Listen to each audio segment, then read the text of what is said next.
Galeria e Arteve Shkodër mikpriti publikun me hapjen e edicionit të 19 të ekspozitës kombëtare Salloni i Vjeshtës, një aktivitet i rëndësishëm që prej vitesh mbledh artistë nga mbar vendi dhe diaspora.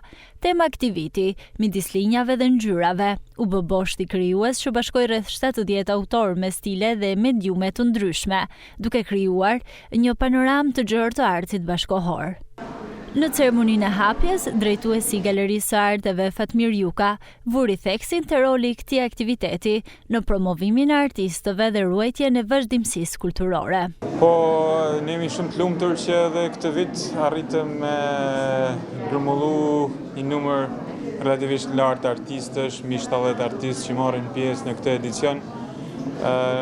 Nuk është gjithmonë numri ai që ban rëndësishme është që Shkodra mbetet i pikë referimi për artistë dhe pjesëmarrës që vijnë jo vetëm nga Shkodra, por nga Tirana, nga Durrësi, nga Lushja, nga Berati, nga Kuksi, nga Malizi, nga Kosova.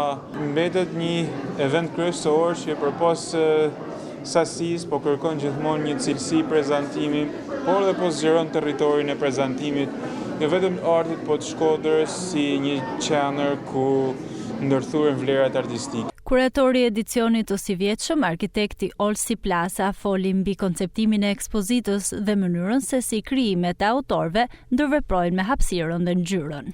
Jam munduar që nëpërmjet titullit që kam dhënë t'i zej ose t'i gjej vendin gjithë punëve pa ndërhyrë të njëra tjetra, edhe t'jenë në dukje për t'u parë edhe për shijuar nga gjithë. Juria e Sallonit të Vjeshtës ndau edhe çmimet kryesore.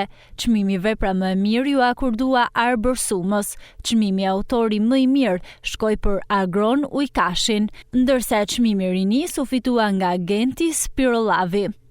Ekspozita do të vazhdojë të qëndrojë hapur në Galerinë e Arteve Shkodër, duke ofruar publikut mundësinë të njihet më nga afër me krijimtarinë e artistëve pjesëmarrës.